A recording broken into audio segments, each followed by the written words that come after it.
जिस व्याधियों के बारे में किसी भी आचार्य ने बताया ही नहीं है, तो उनका निदान कैसे करें।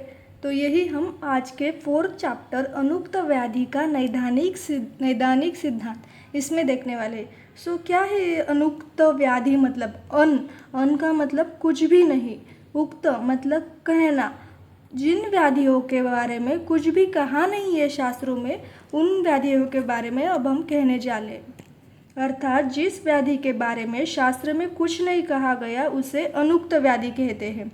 आचार्य चरक जो है ना, उन्होंने अनुक्त व्याधि के संदर्भ में सूत्र स्थान का 18वां चैप्टर त्रिशोथी अध्याय में बताया है। यहाँ पर जिस व्याधि का वर्णन शास्त्र में नहीं है, उनका नामकरण करने के लिए त्रिविध बोध्य संग्रह को जानना बहुत ज़रूरी होता है। यहाँ पर कहा गया है त्रिविध बोध्य संग्रह है क्या?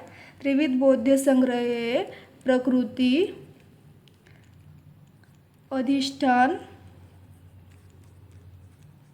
एंड समुत्थान।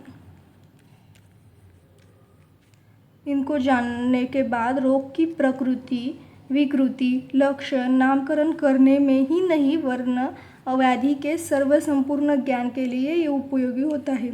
देखो, रोग की प्रकृति, अधिष्ठान, समुत्थान विशेष को ठीक अगर हम जानकर वैद्य को चिकित्सा कार्य करना चाहिए।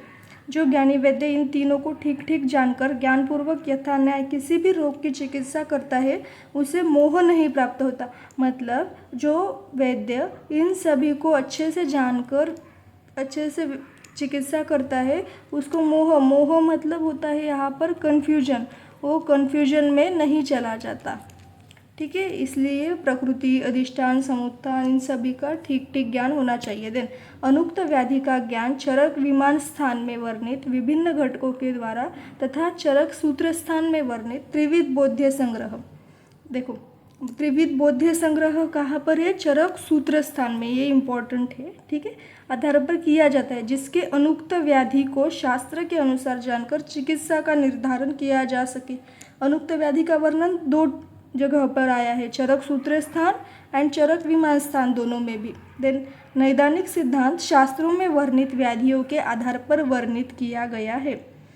नैदानिक सिद्धांत जो है शास्त्रों में वर्णित जो व्याधियाँ है उनके हिसाब से ही वर्णन किया गया है। आचार्य चरक जो है ना, उन्होंने विमान स्थान में अनुक्त व्याधियों का वर्णन यहाँ पर दिया है ना श्लोक, इसके हिसाब से किया है, ये दिया है चरक विमान स्थान में। देन उस श्लोक का क्या होता है मीनिंग? देखो कि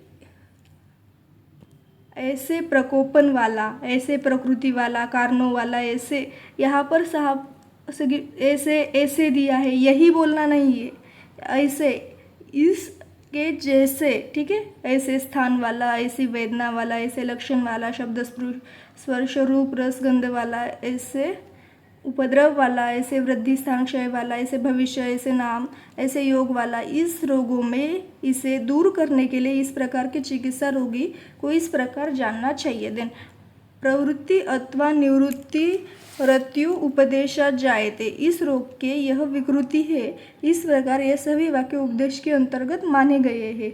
उपदेश यहाँ पर कौन सा प्रमाण है? आप्तोपदेश।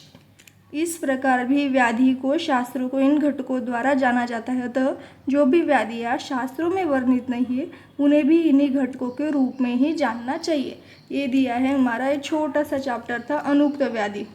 यहाँ पर क्या इम्पोर्टेंट थिंग थी कि अनुक्त व्याधि क्या है, किसे कहते हैं, और अनुक्त व्याधि का निदान कैसे करना चाहिए। ठीक है, इतना छोटा सा ये चैप्टर है। आगे की वीडियो में हम उपशय अनुपशय परिभाषा देखेंगे।